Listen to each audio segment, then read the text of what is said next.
Olá a todos, boa tarde. Quem fala aqui é o Maicon Rocha.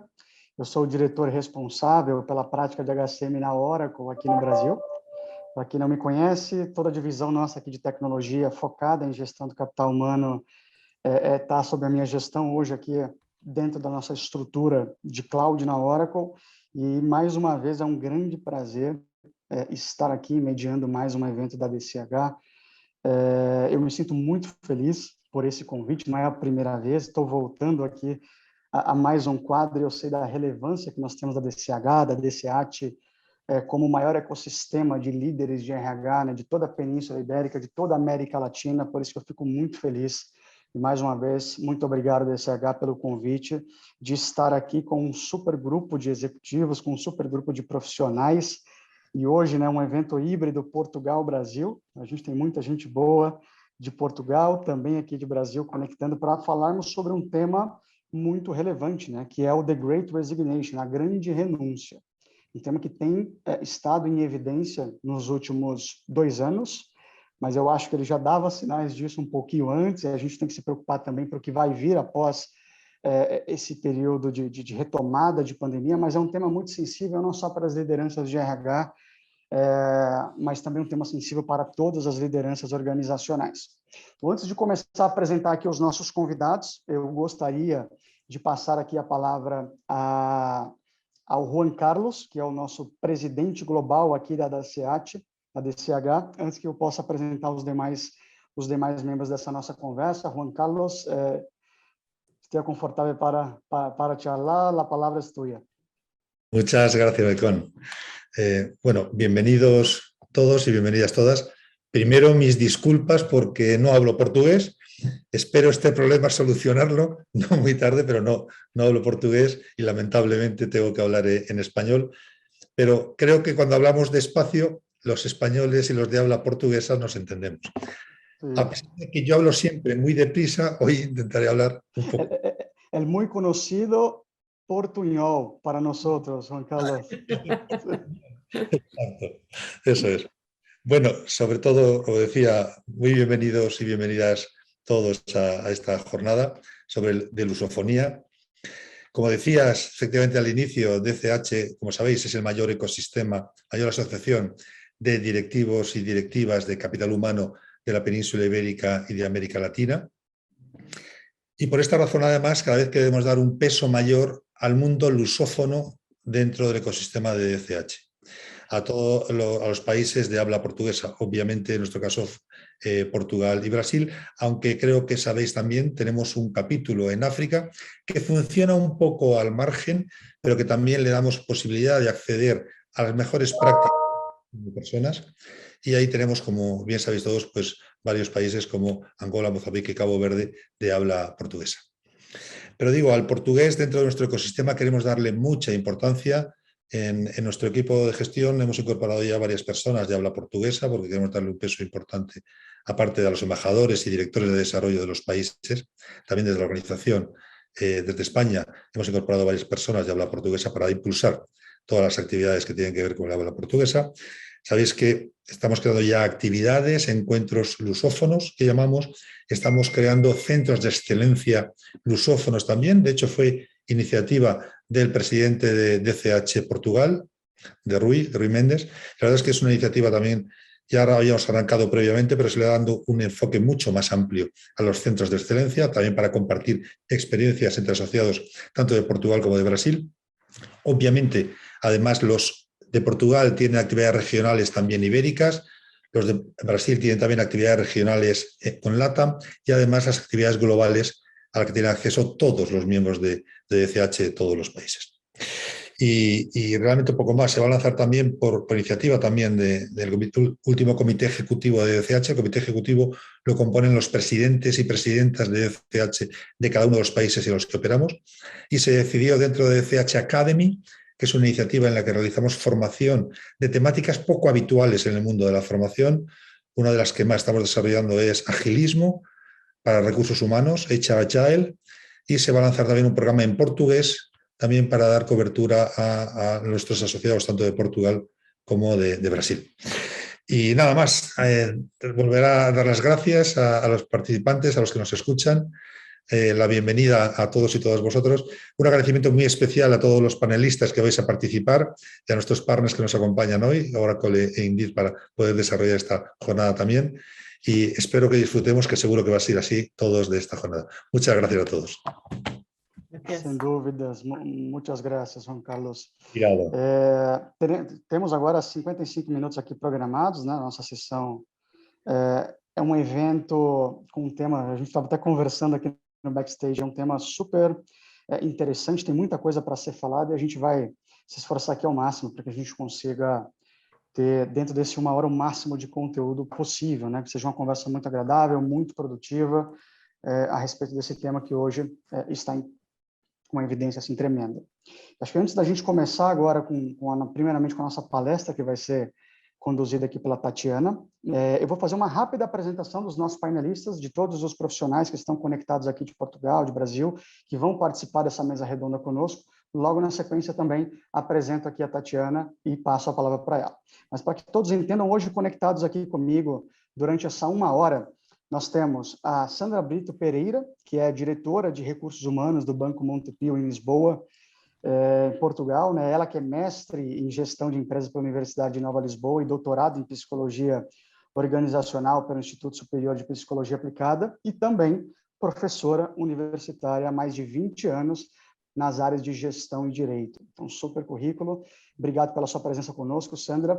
Obrigada. Juntamente com a Sandra, também teremos aqui a Isabel Moço, que é coordenadora e docente da Universidade Europeia, também lá em Lisboa, em Portugal, que é a Isabel, que é doutora em Ciências Sociais, Recursos Humanos e Comportamento Organizacional, também é Advisory Board Member, né, da RH Magazine, também é formadora e docente, né, em domínios de gestão de estratégia de recursos humanos e especialista também nos temas de gestão e formação em diversos outros campos das áreas sociocomportamentais. Obrigado, Isabel, pela sua presença. E conosco também temos aqui o Carlos Mauro, que é fundador da CLU Behavior Insights Unit e co-diretor do Open Executive Program de Marketing e Behavior Economics. O Carlos, que é brasileiro, mas mora também em Portugal, né? Só que em vez de Lisboa, está em Porto. E o Carlos tem mais de 20 anos de experiência como professor e pesquisador. Ele é professor nas áreas de economia comportamental, ciências comportamentais, direito e políticas públicas e também é editor e responsável pela coluna O Concreto, Estado da Arte, aqui do nosso jornal Estadão, e também responsável pela coluna Behavioral Sciences, Law and Public Policy. Obrigado pela sua presença, Carlos. E, por último, mas não menos importante, Alexandre Espinosa, que é nosso diretor sênior de recursos humanos do Grupo Carrefour, aqui no Brasil, está aqui em São Paulo juntamente comigo, né, Alexandre? O Alexandre, que além de diretor sênior de recursos humanos, é o executivo de RH responsável hoje pela estrutura de business partnership de RH para toda a estrutura de varejo e tecnologia do Grupo Carrefour e também responsável pelos projetos de experiência do colaborador de employee experience, né? O Alexandre que é focado, né, na definição das metas estratégicas hoje do Carrefour, na identificação, gestão das posições, também conduz atividades de M&A, das estratégias de gestão de talentos, né, de transformação de cultura, de gestão de análise de custos de pessoas de RH, além também de conduzir outros temas de agenda de diversidade e inclusão dentro do grupo.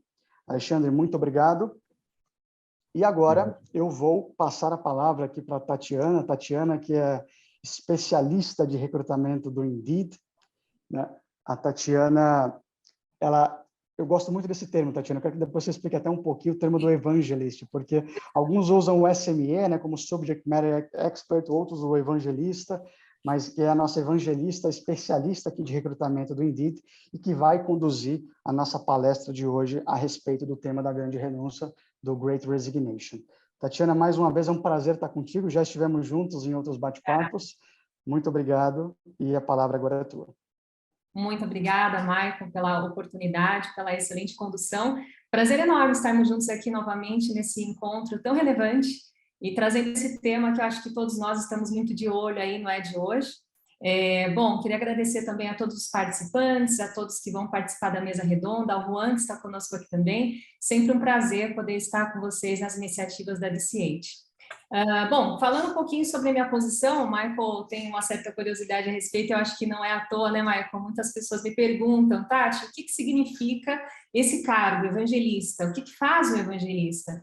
E, basicamente, o evangelista é alguém que abre caminhos e leva boas notícias, compartilha soluções, compartilha dados, conteúdos, insights que podem ajudar o mercado a conseguir ter melhores resultados. Então, o primeiro evangelista que a gente sabe que ficou bastante famoso é o Guy Kawasaki, que era da Apple, e ele foi um dos grandes responsáveis por disseminar o MacBook. Enfim, quando eles fizeram os primeiros lançamentos da Apple, era algo muito disruptivo, e eles entenderam que seria importante ter a figura de uma pessoa que pudesse transmitir aquela mensagem de uma forma bastante acessível, simplificada, e que as pessoas conseguissem compreender, né, aquilo que estava sendo oferecido da melhor forma. Então, esse é meu papel no Indeed. Já estou há 4 anos no Indeed como evangelista e nessa posição, então, sou responsável por amparar os nossos clientes e parceiros, sempre compartilhando o que há de mais recente em conteúdos, dados e treinamentos.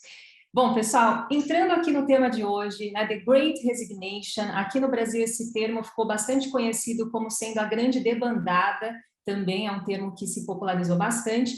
Eu vou trazer para vocês hoje aqui alguns dados referente ao que a gente tem percebido no mercado brasileiro e, obviamente, também, né, do movimento que começou ali nos Estados Unidos. Então, foi lá que a gente percebeu esse movimento acontecendo muito forte nos últimos 2 anos, muito impulsionado, inclusive pela questão da pandemia, e aí aqui no Brasil a gente sente também muito esse impacto.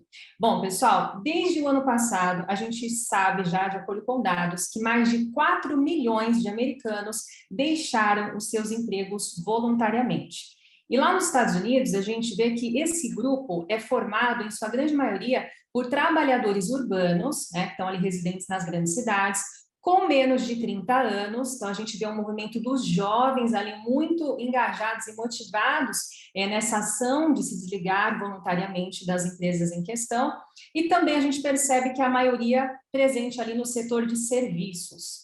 Bom, lá o índice de desemprego, a gente sabe que é bem diferente do índice de desemprego que vemos aqui no Brasil, então atualmente está em torno de 3,9%, né, um índice bem menor, o oposto do cenário brasileiro, que atualmente a gente sabe que 13 milhões de brasileiros estão em busca de trabalho, e a taxa de desemprego, ainda que em queda, continua acima dos 2 dígitos aqui no Brasil, por volta de 13%. Bom, mesmo assim, a gente sabe que o Brasil também está vivenciando essa grande resignação. Muitos parceiros e clientes com os quais eu converso também têm se queixado, né, dessa dificuldade, muitas vezes, de reter os seus colaboradores, os seus grandes talentos, e muitas pessoas têm encontrado esse desafio, né? Como é que eu faço para reter essas pessoas nas nossas organizações?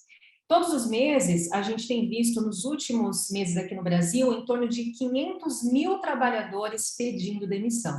Acho que todos concordamos que é um número bastante expressivo. Só para vocês terem uma ideia, pessoal, esse número é o dobro do registrado nos anos anteriores à pandemia, né, de acordo com um estudo realizado pela Lagundeira.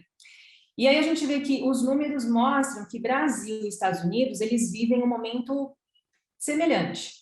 Então, antes de 2020, antes da pandemia surgir, ter todo esse boom, havia uma certa estabilidade no número de pedidos de demissão voluntária. Logo depois do início da pandemia, os trabalhadores eles acabaram optando em permanecer nos seus empregos, considerando todo aquele cenário de muita insegurança, de demissão em massa, muitas empresas, inclusive, demitindo e fechando as portas, encerrando a atividade, seja de forma temporária ou definitiva. Então, por esse motivo, em 2020, a gente viu que muitas pessoas optaram em permanecer nos empregos devido a tudo isso. Só que assim que essa fase aguda passou, os trabalhadores decidiram assumir as rédeas das suas carreiras e os pedidos de demissão começaram a aumentar. Então, a gente vê que no Brasil, atualmente, os pedidos de demissão, eles representam uma rotatividade de aproximadamente 15% nas vagas com carteira assinada. Só para vocês terem uma ideia, tá? Vamos lá, os principais motivos para os pedidos de demissão. O que hoje está motivando os colaboradores a se desligarem? A gente vê que há 3 pilares principais. Muitos deles estão em busca de uma melhor remuneração, um salário que esteja mais condizente com aquilo que esse colaborador espera. Segundo ponto importante, ambiente de trabalho mais saudável. Acho que com a questão toda que a gente tem vivido em relação à pandemia, as pessoas têm olhado muito mais para esse aspecto, né, desse impacto de estar num ambiente saudável ou, de repente, num ambiente onde eu não me sinto bem, né, de fazer parte, e o quanto que isso impacta na decisão dessa pessoa permanecer ou querer se desligar. Então, a gente vê que muitos pedem demissão porque o ambiente de trabalho não está saudável. Em terceiro lugar, a gente vê também a questão da qualidade de vida. Então, muitas pessoas buscando mais qualidade de vida, mais flexibilidade, é um dos pontos também aí muito importantes.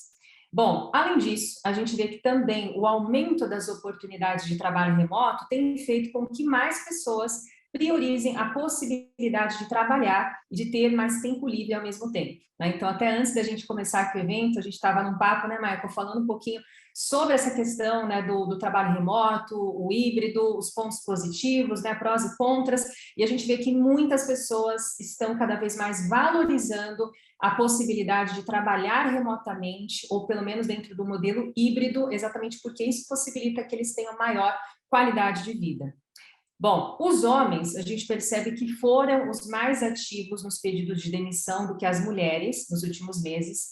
E aí tem um ponto importante. No caso das mulheres, o mais provável é que o pedido de demissão ele não tenha sido necessariamente uma escolha.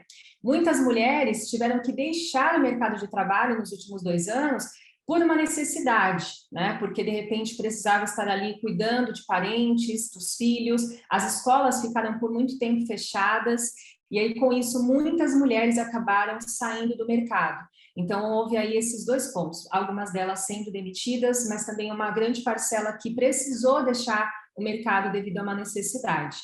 Bom, qual tem sido a resposta das empresas durante a pandemia? Essa pergunta é muito importante e é uma pergunta que gera reflexão nos colaboradores. A gente percebe que a resposta das empresas nesses 2 últimos anos, tão desafiadores para todos nós, é algo que os colaboradores estão levando muito em questão, na decisão de permanecer ou de sair da organização.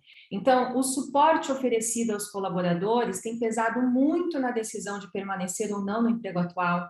Se esse empregador tem oferecido melhores condições de trabalho, se ao longo da pandemia houve, inclusive, um cuidado na questão da flexibilidade de agenda, de local de trabalho, né, com essa questão do trabalho remoto, dessa flexibilização, e principalmente, pessoal, um ponto que a gente sabe que está cada vez mais aí em pauta é a questão da saúde mental. Então, as empresas que têm investido nesse suporte em relação à saúde mental dos seus colaboradores também estão se destacando. E, por outro lado, quando não há esse respaldo, também é um dos pontos que pesa na decisão do colaborador permanecer ou não nessa organização. Só para a gente finalizar, um outro aspecto super importante que também está pesando na decisão dos colaboradores é a questão da diversidade e inclusão. Então, a gente sabe que também nesse período da pandemia, foi uma pauta que ficou cada vez mais latente, né? A gente teve diversos eventos que aconteceram no Brasil, nos Estados Unidos, no mundo, o movimento Black Lives Matter, trazendo aí uma reflexão muito importante para todos nós, e com isso as organizações inevitavelmente precisaram levar isso mais a sério, né? Trazer essa conversa para dentro de casa, engajar toda a sua liderança, todas as pessoas ali para realmente fazer com que essa diversidade, essa inclusão aconteça de forma efetiva. E, por outro lado, quando isso não acontece, muitos colaboradores também se desligam, porque não se sentem incluídos, não se sentem pertencentes àquele ambiente. Então, esse aspecto da diversidade, inclusão e pertencimento também é algo que vem pesando nessa ponta e que estimula muitos colaboradores a pedirem demissão aí nos últimos tempos. Bom, pessoal, é isso que eu queria trazer hoje aqui para vocês, só abrindo um pouquinho dessa reflexão com esses dados. Eu tenho certeza que a mesa redonda também vai trazer uma excelente reflexão, até mesmo com os nossos colegas de Portugal, trazendo um pouco desse cenário, né, do que está acontecendo lá também. Eu queria agradecer a todos pela oportunidade, muito obrigada, e passo agora a palavra para o Michael. Obrigado, Tatiana, e com certeza insights, números bem relevantes, interessantes para a gente começar a fazer essa provocação da mesa redonda. Então, eu vou começar a direcionar aqui algumas perguntas para os nossos panelistas, e quem estiver assistindo aqui ao evento, ao webinar, também tem total liberdade para mandar suas perguntas pelo chat, tá? A gente também vai responder algumas perguntas de quem está assistindo e acompanhando aqui conosco. Então, começando agora o nosso bate-papo, eu queria já direcionar uma primeira pergunta ao Carlos Mauro. Eu conheci o trabalho da Clu tem pouco tempo e fiquei encantado com o que vocês vêm desenvolvendo, tanto em Portugal, primeiramente, e agora no Brasil também, como experts, como especialistas dessa questão da análise comportamental. E aí queria ouvir um pouco de você, na tua visão, Carlos, para os estudos que vocês da Clu também têm feito na Europa, no Brasil.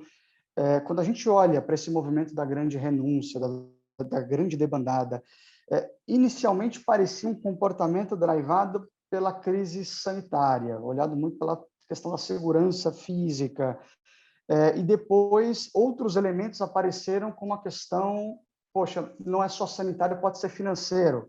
Como a Tatiana muito bem colocou, o movimento ficou muito forte nos Estados Unidos, o governo americano incentivou muito também a população a ficar em casa, aquela questão dos subsídios. Olhando para o comportamento, como é que vocês da Clu enxergaram isso, Carlos? Foi realmente um movimento que começou somente por uma crise sanitária, depois derivada por um movimento financeiro? O que você tem a compartilhar um pouco com a gente? Ok. Primeiro, boa tarde a todos. Uma ótima pergunta, Michael. Eu penso que enfim, a gênese desse fenômeno não está no início da pandemia. É um fenômeno que já vinha de alguma forma acontecendo com uma magnitude relativamente pequena, mas nós já víamos esse movimento claramente do ponto de vista comportamental. A Tatiana falou de alguns dos elementos importantes, diversidade e inclusão, a questão do compliance, a integridade das empresas. Eu, por exemplo, me lembro de uma empresa para a qual nós prestamos consultoria há 4, 5 anos. Um dos grandes problemas da retenção, ou que explicava um grande turnover, era muito acima daquilo que eles imaginavam, uma empresa de serviços, também da área de consultoria, muito grande. Um dos grandes problemas era a questão da percepção ética, ou seja, a percepção no compromisso ético da empresa com determinados processos e com o próprio trabalho. Portanto, isso nós já estamos falando há 4, 5 anos. Eles tinham um turnover elevadíssimo e as razões que nós descobrimos, uma das principais razões era exatamente essa. Eles não viam, não percebiam o seu trabalho como parte de um sistema ético, o que desmotivava a continuação naquela empresa. Tem uma coisa curiosa, que os números que a Tatiana disse são números, muito claros, que mostram uma série de razões e um perfil, digamos assim, do fenômeno. Mas em setembro, eu me lembro numa reportagem da Harvard Business Review, uma pequena matéria que mostrava que uma parte muito significativa, naquela época, a maior parte das pessoas que pediam demissão eram pessoas entre 30 e 45 anos. Penso que esse perfil se alterou, mas havia uma clara sensação de, digamos, de estafa, né? Principalmente em áreas ligadas à informática, à programação, etc., e às áreas de saúde. Naquele momento, há 7, 8 meses, esse era o perfil das pessoas que saíam. Eventualmente, isso pode ter alterado como um movimento, mas era claramente uma sensação de alguma injustiça organizacional, não é? Quer dizer, salários pequenos, menos, quer dizer, não tão adequados àquilo que as pessoas esperavam, e uma série de outras razões que a própria Tatiana já disse. Para finalizar, nós vamos conversar sobre isso, mas eu queria deixar uma provocação.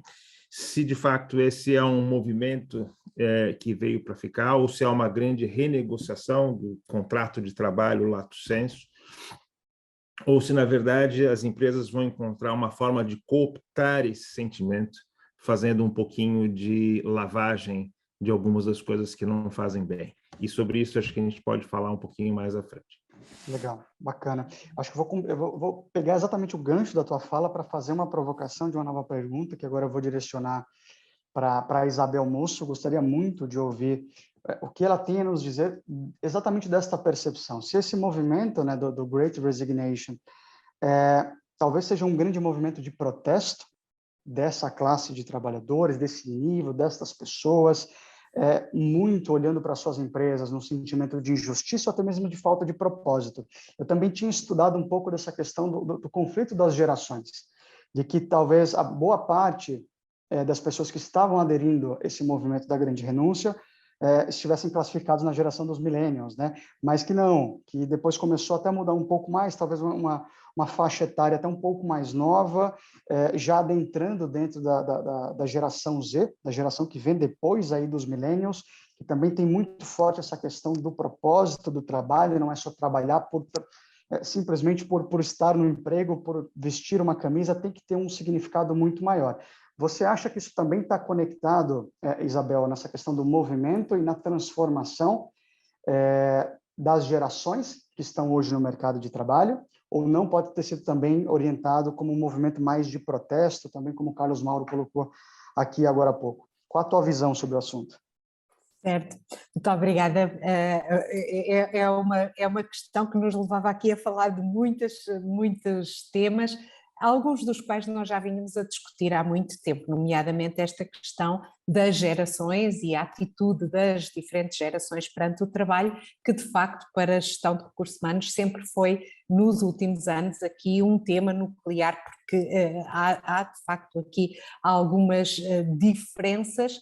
E eu penso que mais do que um movimento de protesto, e um bocadinho na linha do que a Tatiana e o Carlos também já referiram, é sobretudo uma reconcepção da relação de trabalho. E eu vejo isto aqui numa triangulação, que é trabalho, trabalhador e empregador.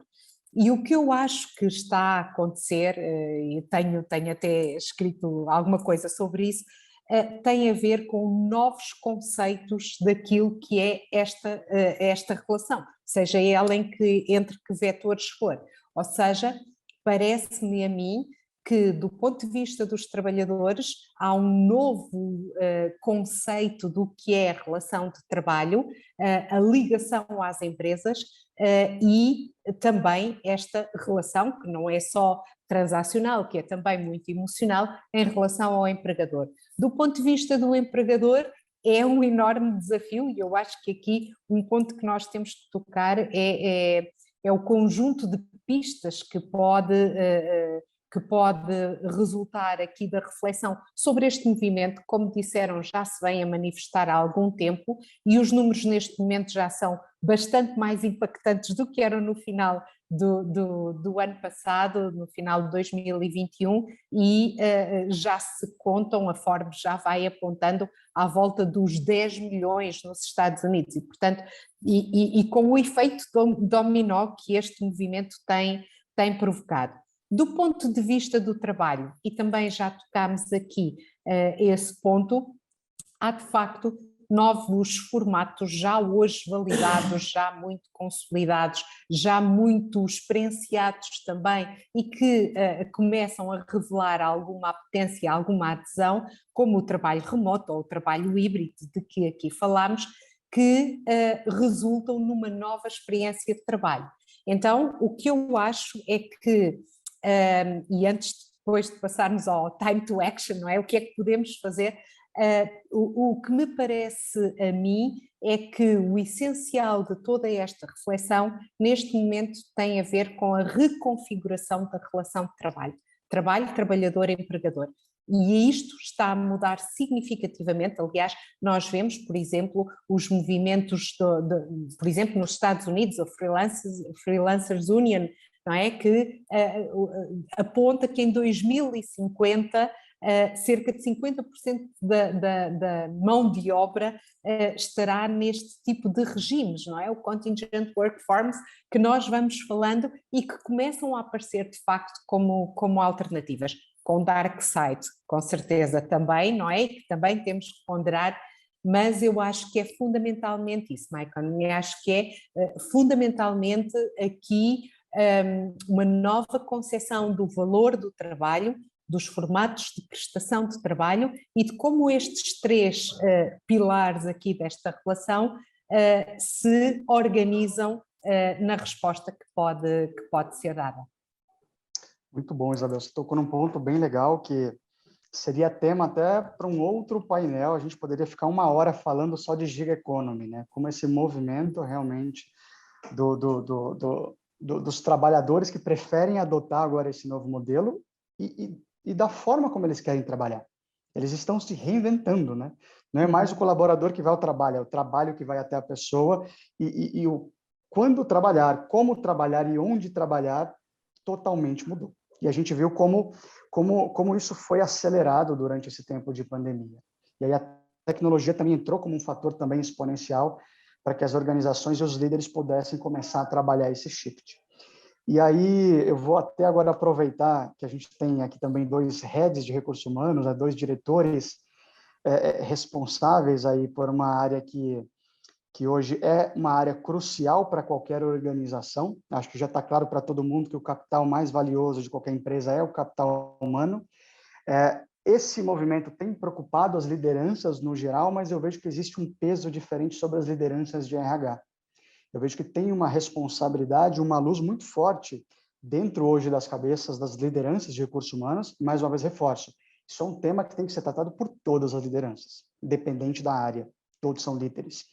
Mas em RH eu sinto que tem um sabor diferente, eu sinto que também tem um desafio por estar exatamente na vanguarda do tema, né? De como a gente pode reinventar, a gente pode se reinventar, aprender, desaprender, reaprender e transformar a organização para que os nossos talentos não saiam e aqueles que saíram, como voltar a atraí-los, né? Como é que a gente consegue segurar quem não saiu e como voltar a atrair? Aí eu queria ter uma ideia aqui, vou passar a próxima pergunta para Sandra, de qual é a experiência que ela teve ao longo desses últimos 2 anos, a Sandra que lidera a área de recursos humanos do Banco Montepio, então tem essa experiência, talvez olhando agora pelo prisma da indústria financeira, de serviços financeiros, mas como é que você sentiu isso, Sandra? E quais são, talvez, aí as estratégias, os caminhos que você tem adotado como líder de recursos humanos?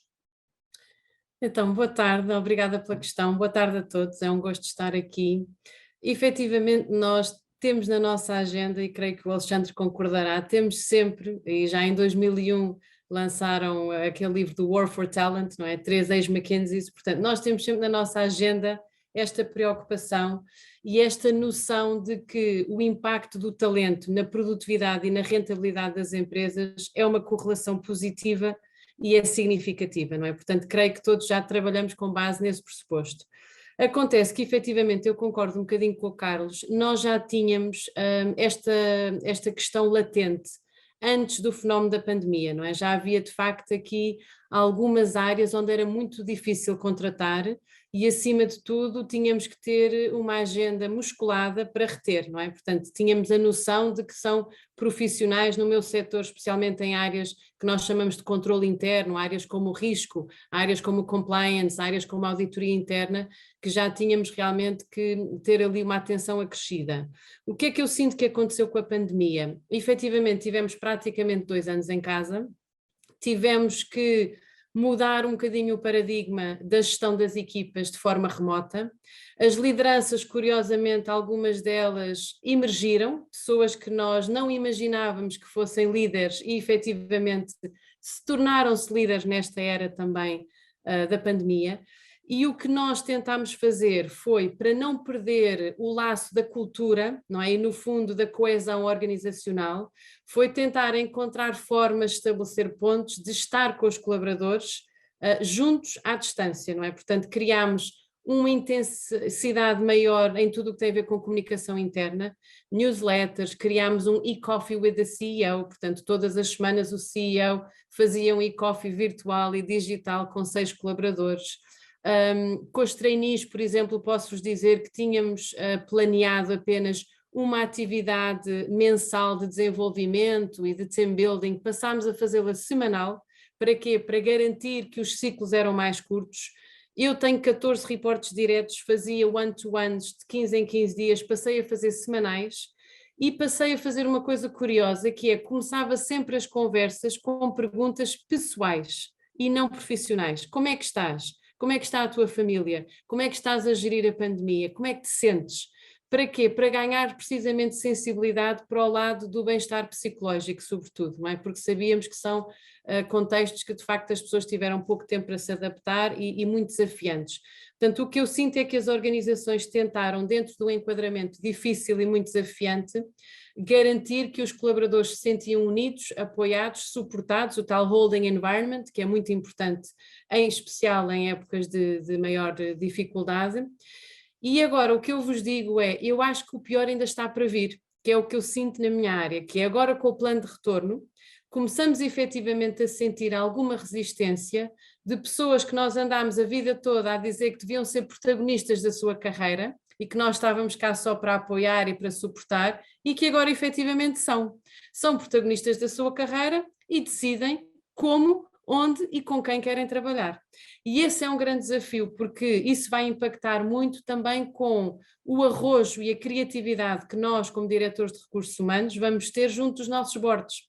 Nós obviamente sabemos que isto é um movimento incontornável, já não é ter uma vantagem competitiva, ter flexibilidade, é ter uma desvantagem competitiva e portanto nós temos que também colocar na agenda dos nossos boards que as nossas organizações se vão ter que acomodar a uma forma de trabalhar, a um paradigma de trabalhar que é bastante diferente e que eu diria que é um point of no return. Eu acho que nós já não vamos voltar atrás. A partir de agora vamos só ter que caminhar para a frente, não é? Não vale a pena lutar contra a mudança, temos que ser inteligentes e criativos e acomodar a mudança, não é? E encontrar espaços onde efetivamente as pessoas se sintam bem a trabalhar e possam ser produtivas e possam continuar a dar o extra mile. Mas é de facto, acho que é uma época para nós profissionais desta era muitíssimo interessante. Se a virmos pelo lado positivo, não é? Pelo impacto que nós próprios podemos ter nas nossas organizações, acho que é uma época muito desafiante e muito gratificante porque vamos com certeza conseguir fazer essa mudança. Muito bom, Sandra. Muito obrigado, gostei bastante do teu posicionamento e acho que eu quero até replicar a mesma pergunta que eu fiz a você para o Alexandre, para entender na visão dele também, como líder de recursos humanos, como ele sentiu, como foi essa percepção dentro do grupo Carrefour no Brasil nos últimos 2 anos. E aqui eu acho que eu trago até um desafio extra para essa pergunta para o Alexandre, porque dentro da operação do Carrefour eu sei que ele tem uma operação bem complexa de varejo, de serviço, de operações, que a gente sabe que são algumas indústrias, são alguns departamentos e áreas que sofreram bastante com esse movimento, de acordo com as pesquisas. Foi isso mesmo, Alexandre? Como é que você sentiu e como é que vocês estão reagindo a esse movimento? Boa tarde, Michael, todos e todas. Obrigado pelo convite, TCH, e é um prazer estar aqui com um fórum tão rico, e fica esse desafio de falar por último, Michael, e já emendando na tua questão, eu acho que, primeiro, falando um pouquinho do Carrefour, nós como Grupo Carrefour Brasil, nós temos 100 mil colaboradores. Desses 100 mil, nós tivemos que manter aproximadamente 5 a 6 mil em home office e os outros 90 e poucos trabalhando quase que a 150 de suas cargas de trabalho, porque enquanto todo o comércio estava fechado, nós estávamos abertos para garantir o abastecimento, né, das pessoas. E vocês se lembram bem, isso não foi só aqui no Brasil, na Europa também vivemos a mesma coisa, a corrida por abastecimento nas primeiras semanas, para não falar nos primeiros 2 meses, né? Nós sentimos uma corrida muito grande nos primeiros 2 meses, e aí é que os desafios mudaram para nós, porque, como você falou, por conta da complexidade, nós tivemos que fazer todo o pessoal de head office e toda a parte de gestão rapidamente se adaptar a uma vida online, e os demais, a gente teve que lançar a mão, eu acho que foi a Maria Isabel que comentou, e também a Sandra, de muita comunicação, muita proximidade, muita agilidade na tomada de decisão, muita simplificação de processos e sistemas, para que a gente pudesse conviver com uma velocidade que, mesmo no varejo, né, como todos vocês sabem, é uma área muito dinâmica e muito ágil, pelo seu ciclo, né? Nós estamos na ponta da cadeia de distribuição, então assim, o dia de hoje é um dia numa loja, o dia de amanhã quase que eu refaço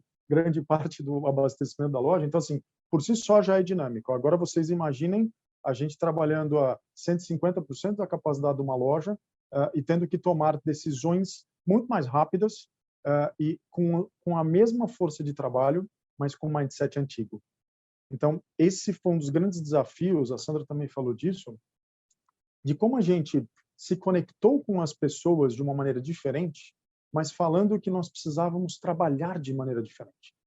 Que a forma, essa agilidade que eu falei, a autonomia na ponta das lojas, no nosso caso, como a gente deveria dar para que a gente tomasse as decisões para que chegassem na ponta ali do caixa, né? Para que significasse as pessoas tendo um abastecimento num preço justo no momento em que muita coisa básica estava faltando, né? Então, esse foi a primeira parte, os primeiros meses da pandemia, mas dentro desse aprendizado, a Sandra também falou muito como a gente acabou aprendendo muito, né, como recursos humanos, e como a gente tentou replicar. Um grande legado da pandemia para nós foi essa simplificação e agilidade, né? A gente tentou, agora que nós voltamos, nós acabamos fazendo uma volta para o nosso escritório, a gente voltou desde agosto do ano passado, mas em ondas, aí depois piorou, nós voltamos atrás e agora nós estamos retomando novamente. Então, para o escritório foi um pouco mais fácil, mas assim, este mindset de agilidade e simplificação, a gente está discutindo absolutamente em todos os grandes processos ou sistemas, ou mesmo na estrutura organizacional, uma estrutura mais enxuta, menos layers de decisão, para que a gente continue com esta agilidade que naturalmente, de maneira imposta, a pandemia nos trouxe, né? E aí eu só quero emendar, Maicon, por mais um minuto, falando um pouquinho, voltando nesse tema da grande resignação. A gente já viu em alguns números, né, que acho que foi a Marisabel que comentou, que já podem ter passado de 10 milhões. Por outro lado, eu vi uma outra informação também, que isso aconteceu também em vários mercados, onde o governo deu muita ajuda com benefícios governamentais em dinheiro, e isso eu vi uma análise nos Estados Unidos que pode explicar uma parte desses 10 milhões. E que nesta, que é uma pequena parte, pode ser que essas pessoas, ao final desses subsídios, possam sim voltar a procurar uma posição. Só que aí que eu quero pegar esse gancho e falar o seguinte: concordo absolutamente com, né, várias pessoas que falaram dessa repactuação. Eu também entendo que é uma repactuação, ele vai passar por um processo de acomodação ao longo dos próximos anos. Eu acho que aí, na volta dessas pessoas ao mercado de trabalho, ou na perda de talentos que a gente teve, nós perdemos muitos talentos de pessoas que revisitaram, né, o seu planejamento de carreira, e ao perder essas pessoas, eu trago pessoas diferentes, ou essas que vão retornar depois da resignação, onde esta relação de trabalho, onde esta relação com o seu gestor, onde a autonomia vai ter que ser rediscutida, né? E o equilíbrio, assim como as outras questões que a gente tem a reboque de uma relação de trabalho, né? E então eu acho que agora o nosso foco como recursos humanos, só para finalizar, está muito focado na questão da cultura, do propósito e como a gente reconecta essas pessoas com tudo isso. Quando nós voltamos a partir do segundo semestre do ano passado, o que de principal a gente viu através das pesquisas e de focus group e mesmo das conversas físicas, né, que voltaram a acontecer, é que as pessoas estavam desconectadas com a organização, com seus gestores e, por que não dizer, com o próprio propósito da organização, né? Então, eu acho que esse tem sido o nosso trabalho nos últimos anos aqui, nos últimos meses aqui no Carrefour, e isso é work in progress. Aqui não tem nenhuma receita de bolo, mas eu acho que agora tem que ser o foco da nossa preocupação, como a gente reconecta essas pessoas e essas lideranças com tudo isso, porque senão esse processo vai continuar a acontecer e a gente vai continuar a perder os talentos, né, que são as primeiras pessoas que saem das organizações, e aí a gente vai ter problema para manter a roda girando e fazer com que essa eficiência, essa autonomia, esse ganho que a gente trouxe na pandemia se perca e a gente não consiga entregar os nossos resultados de negócio. Acabei me alongando um pouco, mas quis conectar isso também. Não, e muito bem conectado. Eu acho que isso, inclusive a gente teve até uma pergunta aqui que veio através do chat que eu queria conectar com a fala da Sandra, com a tua fala, Alexandre. A gente sabe que existe uma parcela das pessoas que saíram do mercado de trabalho. Acho que tem, inclusive, eu tinha lido também numa pesquisa da Harvard Business School dizendo que existe um percentual desse pessoal que não vai voltar, não tem previsão de retorno, e uma parcela que sim, pretende voltar, mas pretende voltar de uma outra forma. E quando eu explorei um pouco mais desse tema, surgiu muito do conceito de nômades digitais. E a gente recebeu uma pergunta bem legal aqui no chat falando exatamente sobre isso. Parte de quem quer voltar ao mercado já volta no modelo de nômade digital, de poder trabalhar de qualquer lugar do mundo, de qualquer forma. Como isso impactou, e aí a pergunta é aberta tanto para a Sandra quanto para você, Alexandre, na estratégia das empresas de vocês, no modelo tradicional de retenção de talentos. Vocês já estavam preparados para isso? É um tema que para vocês hoje, ter nômades digitais dentro da companhia já não tem mais nenhum tabu, nenhum tipo de preconceito, isso já está em andamento ou não? Há uma construção, ainda há um paradigma? Como que vocês sentiram isso nas organizações de vocês? Se você quiser, Sandra, fica à vontade para começar. Bem, eu posso dizer, no meu caso, onde nós sentimos mais esse fenómeno foi nas áreas da IT. As áreas de tecnologia de informação são áreas onde nós também temos tido bastante dificuldade, às vezes, em reter bons colaboradores, e alguns deles temos oferecido, no fundo, a modalidade de manterem uma relação connosco de trabalho, mas com prestador de serviços, porque efetivamente o que nos interessa é o resultado, e são pessoas que muitas vezes já estão muito habituados a trabalhar anywhere, anyplace, não é? E, portanto, de alguma maneira já trazem também muito essa cultura e têm um trabalho e uma função que também se adequa, não é? E que efetivamente também consegue, no fundo, atingir resultados da mesma forma. Se nós estamos preparados, eu diria que, por enquanto, ainda são situações relativamente excepcionais, ou seja, nós, de facto, na generalidade dos casos, temos vínculos de trabalho tradicionais, até diria que quando comparado com outros países como a Escandinávia, por exemplo, temos poucos part-times, portanto, a maior parte dos nossos trabalhadores são trabalhadores em full-time com um vínculo de contrato de trabalho sobre a égide da legislação de trabalho, com tudo o que isso implica e ainda mais com os acordos coletivos de trabalho, não é? Que nós na banca temos também uma sindicalização forte e, portanto, temos que contar também com isso. O que é que eu sinto? Eu sinto que no futuro, como acredito que nós vamos ter que fazer mesmo aqui uma jornada de flexibilização e de customização, seja a nível do vínculo, seja dos benefícios, seja na forma de trabalhar, eu diria que quase a todos os níveis, e vamos sendo confrontados com isso à medida que vamos de facto tendo várias conversas com vários colaboradores. Eu posso-vos dizer que ainda hoje de manhã tive uma reunião em que a questão era que nós já temos alguns diretores de primeira linha que no primeiro contacto, portanto nas entrevistas que vamos fazendo, nos dizem logo que não precisam de carro, porque só usam bicicleta, são pessoas com sensibilidade ecológica e, portanto, nós já somos desafiados a encontrar uma outra métrica, seja através de uma parceria com a Uber ou com a Bolt, mas que permita, no fundo, viabilizar mobilidade como um benefício do nosso Employee Value Proposition, mas que não passa pelo tradicional, no fundo, pela viatura para a função, não é? Portanto, nós vamos sendo confrontados com alguns destes desafios. O que é que eu sinto? Que ainda estamos numa fase transitória, ou seja, estamos agora também a preparar a própria organização e, acima de tudo, a liderança dessa organização para ela própria começar a perceber que essa flexibilidade e essa customização vão ter grande impacto naquilo que é a retenção destas pessoas e, acima de tudo, a sua produtividade e, no fundo, os resultados e a entrega do seu trabalho. Portanto, diria que estamos numa fase transitória, mas ainda não estamos lá. Perfeito, Sandra.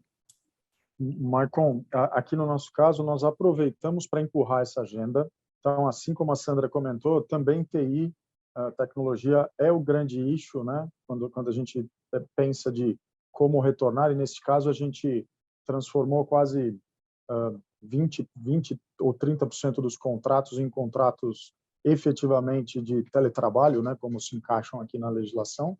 E aí nós aproveitamos para quebrar paradigmas em outras áreas. né, tomando um pouquinho mais de risco absolutamente baixo e devidamente calculado. Então, hoje, por exemplo, eu tenho gente de recursos humanos que já mora fora do Brasil. Então, a gente aproveitou este momento para também buscar não só uma flexibilidade desses contratos, mas também para levar a outras áreas, além de tecnologia, que são áreas também especialistas, como áreas de áreas jurídicas, áreas de dados, algumas áreas dentro de recursos humanos, para também falar, por que não? Né? E aí, assim, eu acho que é um legado positivo da pandemia. Nós estamos aproveitando esta possibilidade e também tentando empurrar essa agenda positiva, que no fim do dia é flexibilidade para todo mundo. E só a Sandra falou, eu não posso deixar de comentar, nós devemos ter perdido da nossa área de tecnologia uns 20% de pessoas para Portugal, inclusive. Seja pessoas que se mudaram para Portugal ou que trabalham aqui no Brasil para empresas portuguesas. Que isso Conheço alguns, Alexandre, que foram Você colegas sabe bem, meus. né, Michael? Eu sei Então, bem. foi um movimento que nos Nós pegou. acolhemos com grande agrado. Sim, Sandra. Infelizmente, Legal, eu legal. acho que o Brasil vai perder mais ainda, mas Não a tenho gente dúvida fala na disso. próxima vez. Esse é outro tema sensível que daria mais uma hora de conversa, né, Carlos? Eu vou aproveitar esses últimos 10 minutinhos, eu queria fazer mais duas perguntinhas rápidas, uma que eu vou direcionar para a Isabel agora, de uma provocação que eu vi no chat, e aí, na sequência, eu queria fazer a última pergunta para a gente encerrar o evento, que eu vou direcionar ao Carlos Mauro. Isabel, teve uma provocação legal aqui no chat, dizendo que ficou claro para as organizações, nesses últimos 2 anos, que os modelos tradicionais de gestão de carreira estavam ultrapassados. Então, há hoje uma provocação, isso não vou generalizar, é claro que tem empresas que estão na vanguarda, que fazem diferente, sim, tem um grupo, mas infelizmente, na minha visão, é minoria, a grande maioria entendeu que não estava preparada para esse movimento que aconteceu, e aí eu vou pegar essa provocação do chat e colocar mais uma pimentinha aqui junto dessa pergunta, que é o quê? Também ficou claro que o que a gente viveu nos últimos 2 anos teve que acelerar essa transformação cultural e também teve que acelerar uma transformação digital muito grande.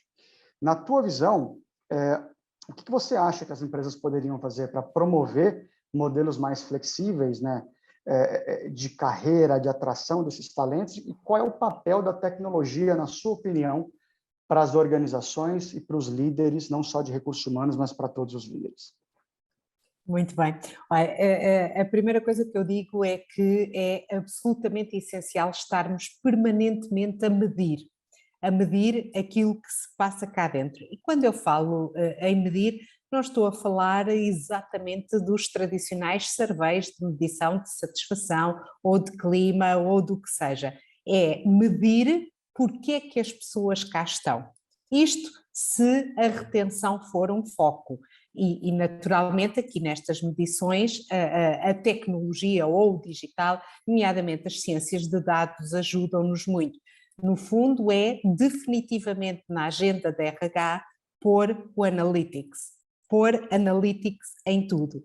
Permite-nos compreender as situações e permite-nos, com alguma antecedência, também prever, não exatamente estes movimentos, mas prever aquilo que podem ser as continuidades em termos de resposta dos trabalhadores.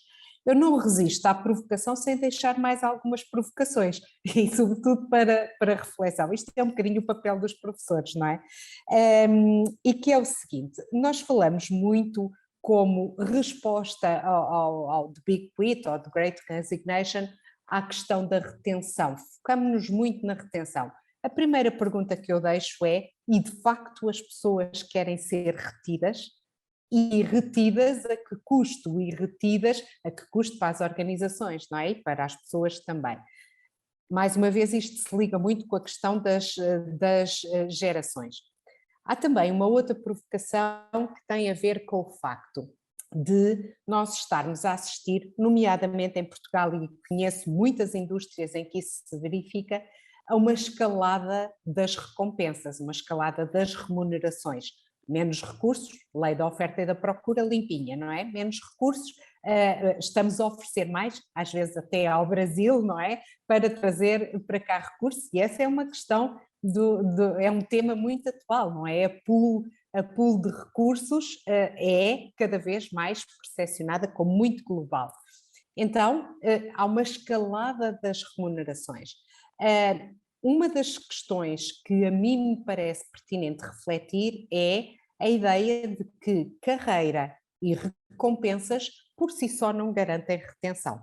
E porquê? Porque nós vemos pessoas que estão felizes, naturalmente aqueles casos de não se identifica com a cultura, não se identifica com as questões éticas, etc., pode ser muito relevante, mas muitas vezes neste movimento nós temos uma grande massa de pessoas que, apesar de se identificarem, que apesar de estarem completamente comprometidas, de gostarem do que fazem, bem, etc, etc, etc, saem. Então, o que é que faz com que as pessoas saiam para além daquilo que são os fatores organizacionais? E para mim, na minha perspectiva, daquilo que eu tenho de alguma forma estudado, esses fatores estão muito mais nas pessoas do que na sua ligação com a organização. Não é sempre o trabalho, não é sempre as condições, é o estilo de vida, é a forma da pessoa pensar a sua vida, as suas circunstâncias, que acaba por determinar essa resignação. E depois, aqui um último apontamento a uma questão que me parece absolutamente crucial. Desde há muito tempo que nós sabemos, e o Carlos Mauro sabe muito melhor isso do que eu, pelo menos, que o grande motivo que está sempre à cabeça da saída das pessoas, mesmo antes deste movimento se acentuar, tem a ver com as lideranças. E, portanto, enquanto não fizermos um trabalho muito sério ao nível das lideranças, e vamos entender isto em aspecto claro, enquanto não tivermos a coragem de perceber que se essa é a razão principal, então é por aí que nós temos que começar a atuar, se calhar evitamos a saída de uma equipa inteira se promovermos o movimento, eu vou dizer assim para ser politicamente correta, o movimento de uma liderança que mina aquela equipa, ou que é tóxica, como nós costumamos dizer, não é? Às vezes não mexemos nestas ideias relacionadas com status quo das pessoas nas organizações, mas se calhar valia a pena pensar nisso. Eu acho que é um tema crítico neste... Isabel, você fez provocações que dariam mais 2 horas de evento aqui para a gente debater e conversar, e eu adorei as provocações que você trouxe. Eu, como líder, como gestor aqui na Oracle, já estou pensando em alguns pontos que você acabou de abordar e como eu consigo me aproximar mais até do meu time para entender melhor esses fatores, cara, como ser humano, não só como profissional. Isso é muito bom. Pessoal, nossa última pergunta, abrimos essa mesa redonda com o Carlos, agora eu quero fechar com o Carlos, trazendo uma última pergunta do nosso evento hoje. Carlos, como você entende que esse movimento, que concordo com vocês, não começou há 2 anos atrás, ele começa um pouco antes, e que acho que também não está terminando agora em 2022, ele vai se prolongar por mais tempo, ele vai trazer outras consequências. Como você entende que esse movimento do Great Resignation afeta as economias de Portugal e Brasil, tratando agora destas 2 nações aqui, e se você acha que esse movimento vai ter um impacto nessa geração que está chegando agora, né? Dos leites geração Z, quem está, digamos assim, não no começo da geração Z, mas mais no final da geração Z, que está próximo de entrar no mercado de trabalho, e até da geração alfa, que vai entrar no mercado de trabalho daqui a alguns anos. Você acha que isso vai impactar também a forma como essas novas gerações vão abordar o mercado? Perfeito, Michael. Pronto, eu vou responder porque eu quero fazer só algumas considerações sobre algumas questões que nós falamos anteriormente, aqui em conjunto, sobre Brasil e Portugal. Vou dar um exemplo muito simples sobre os nômades, ou os nômades, como nós falamos em Portugal, digitais. Eu vou comparar 2 cidades, tá? São Paulo, que é a cidade que eu vivi 32 anos da minha vida, e o Porto, que eu vivo há 18 anos. mas o mesmo se aplica a Lisboa. O Porto Lisboa vive um momento em que muitas pessoas estão vindo para cá. Eu falo de Lisboa, mas eu conheço muito bem a realidade do Porto. Nós vemos pessoas de todos os lados do mundo vindo para o Porto, tem uma vida relativamente em conta se comparada com o resto da Europa, menos a moradia que, enfim, dispara os preços, né? Quem está aqui sabe disso. Mas a verdade é que Lisboa e Porto têm das melhores qualidades de vida do mundo para se viver. E as pessoas vêm para cá. Então, muitas empresas como Revolut estão vindo para o Porto, por exemplo, outras empresas estão indo para Lisboa, outras empresas estão sendo criadas e muitas pessoas estão vindo trabalhar para outros lugares do mundo a partir do Porto, Lisboa e outras cidades de Portugal. São Paulo é exatamente o oposto. Eu não estou dizendo que esse é um fenômeno que vai acontecer, mas São Paulo pode perder pessoas. São Paulo é uma cidade grande, cheia de problemas, a qualidade de vida e o bem-estar da população nunca foram priorizados efetivamente, e, portanto, nós temos uma situação difícil, e muitas pessoas começam a sair de São Paulo.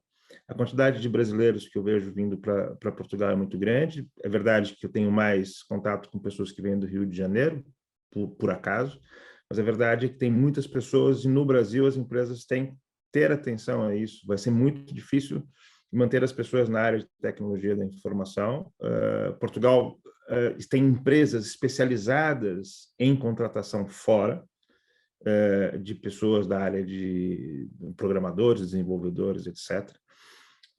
E eu acho que sim, eu acho que o Brasil vai perder muitos profissionais dessa área e o Brasil vai ter um problema estrutural da quantidade de colaboradores, trabalhadores, pessoas que podem prestar esse tipo de serviço, não tenho a menor dúvida. E pessoas que vão, eventualmente, continuar a trabalhar no Brasil, se os salários forem compatíveis com essas expectativas, mas virão morar no Porto, em Lisboa, em outro lugar qualquer do mundo ou mesmo do Brasil. Portanto, eu vejo, do ponto de vista econômico, do ponto de vista urbano, eu vejo uma mudança clara. Cidades como Porto ficando muito mais cosmopolitas e cidades como São Paulo, eventualmente, perdendo muita gente que poderá trabalhar remotamente. Sobre o impacto nas próximas gerações, eu penso que todo fenômeno social, todo fenômeno como esse que nós estamos vivendo, seja da pandemia, Great Resignation e outros mais, né, transformação digital, etc., afeta a forma que as pessoas veem o trabalho. Agora, eu queria chamar a atenção para duas coisas. Os dados mostram que existe uma parcela muito relevante das pessoas que saem do trabalho, que pedem demissão entre os 30 e os 45 anos. Então, assim, a gente fala, e com razão, acho que está tudo certo falar das pessoas mais jovens, etc., porque é claramente um grupo muito, muito importante afetado. Mas muita gente entre os 30 e os 45 anos tem feito esse movimento. E não são pessoas que têm essas características das chamadas gerações mais novas, são pessoas que têm outras características.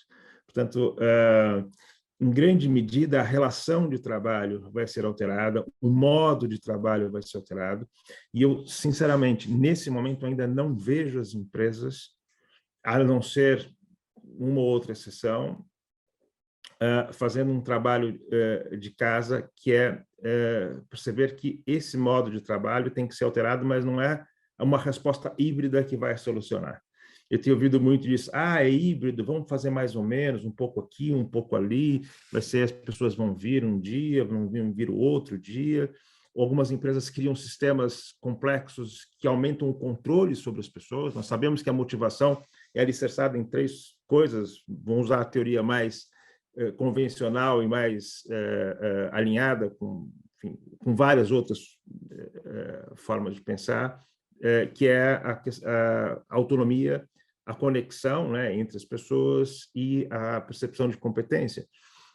Nós temos que manter isso. E esses sistemas de controle cada vez mais, que algumas empresas colocam, cada vez mais rígidos e importantes sobre as pessoas no trabalho digital, fazem o caminho, provocam um efeito contrário, né? Ou seja, se é para trabalhar remotamente, a autonomia tem que ser pensada para essa realidade. Portanto, não adianta tentar trabalhar, dizer, olha, você vai fazer o teletrabalho, mas tentar criar um contexto como se fosse o contexto da empresa. Esquece isso, não vai funcionar. E a gente percebe isso, a ciência mostra. Se você tentar reproduzir o escritório nessa relação remota, não vai dar certo. A mesma coisa em relação ao feedback, né? Nós vimos aqui que, por exemplo, a Sandra fez uma coisa fantástica, que ela percebeu intuitiva e profissionalmente que era importante aumentar a conexão com essas pessoas e fez isso. Isso é extremamente importante, mas essa lógica tem que mudar os processos dentro das empresas, porque senão não vai dar certo. Ou seja, tentar reproduzir o escritório no trabalho remoto não vai acontecer, não vai dar certo, né? Do ponto de vista comportamental, essa é a pior receita, né? Ou se pensa efetivamente no novo modelo, e é um modelo, de certa forma, disruptivo, ou as empresas vão ficar no meio caminho e vão criar um sistema de incentivos trocados. Ou seja, ao mesmo tempo que elas vão pensar na autonomia, vão pensar no controle, isso vai formar uma equação completamente desadequada. Só para falar de algumas coisas muito rapidamente, para finalizar, em relação aos subsídios, eu queria só chamar a atenção aqui o seguinte: no Brasil e nos Estados Unidos se fala muito da questão dos subsídios, né, como uma possível causa. Mas a pergunta que eu coloco como provocação: a Europa tem o welfare state, felizmente, e não aconteceu isso. Então, por que esse movimento não começou aqui? Não é? Nós temos aqui uma quantidade gigantesca de subsídios na Europa. Portugal, felizmente, fez o que tinha que fazer e não mudou. As pessoas não pediram demissão por causa disso, né? Quer dizer, se calhar aqui há uma visão ideológica que eu acho importante tomarmos cuidado, porque não são os subsídios que provocam essa quantidade grande de pedidos de demissão. Outra coisa coisa muito comezinha, muito importante também. Nós temos um projeto com a Unicamp, temos lá um laboratório junto com a Unicamp, que é a segunda maior universidade do Brasil, exatamente sobre o trabalho remoto. E uma das coisas que pouca gente nota é que o WhatsApp é um problema no Brasil. As pessoas trabalham pelo WhatsApp, só que a pergunta que eu faço: que líder respeita o horário? Que líder respeita fim de semana? Que líder não manda 20 mensagens ou que pares não mandam 20 mensagens? Essa é uma outra questão da organização e de um sistema que deve funcionar. Se é para trabalhar remotamente, não é para mandar 20 mensagens do WhatsApp, mais 20 mensagens de e-mail, mais 20 ligações e permitir que as pessoas cruzem mensagens o tempo todo. Mas o que acontece, objetivamente, é isso. Isso é um erro crasso, tosco. Mas isso tem acontecido. Então, eu chamo a atenção das pessoas, principalmente no Brasil, que trabalham muito com o WhatsApp, que repensem urgentemente, senão vão ter problemas graves. O problema é que todo mundo acha que, não, tem que trabalhar, está longe, então eu mando o WhatsApp, tem que controlar. É exatamente o oposto. Tem que privilegiar a autonomia, a conexão e a percepção de competência. Essa é a minha provocação, mas vejam, contextualizem isso do ponto de vista das ciências comportamentais. Nós queremos manter, se estamos pensando em comportamento, temos que pensar quais são as variáveis que são relevantes. Eu volto a chamar a atenção para coisas desde muito abstratas, né, como razões econômicas, até questões muito práticas, como a utilização do WhatsApp. Era essa a provocação, Michael. Fantástico, Carlos. Eu vou sair desse nosso bate-papo aqui com uma crise existencial, né? Estou aqui pensando então nos erros que também como líder, e como o Carlos colocou, é muito comum esse tipo de coisa no Brasil, não sei se em Portugal isso é até cultural, e eu vou sair daqui com um monte de reflexão bacana. Acho que foi uma conversa super rica. Eu quero aproveitar a provocação do Carlos exatamente para finalizar o nosso bate-papo. Peço desculpas a todos os amigos aqui de Portugal e Brasil que se conectaram. A gente passou 8 minutos aqui do nosso tempo previsto, mas aqui uma hora simplesmente se foi numa velocidade, porque a conversa foi extremamente produtiva, extremamente agradável. Que pena que a gente não tem mais tempo para continuar debatendo sobre essas reflexões, pessoal. Então, agradeço pessoalmente e agradeço em nome da DCH a participação de todos vocês. Muito obrigado, Isabel, Sandra, Alexandre, Carlos, Tatiana e todos que puderam ficar com a gente até esse último minuto. É um prazer, eu espero que em breve a gente possa fazer uma sessão 2, uma versão 2, uma continuação desse nosso bate-papo, dessa nossa conversa, pessoal. Muito obrigada e boa tarde a todos. Obrigado e até à a próxima. todos. Obrigada. Obrigada. Boa tarde. Gosto. É, Obrigado, pessoal. Um grande abraço. obrigada.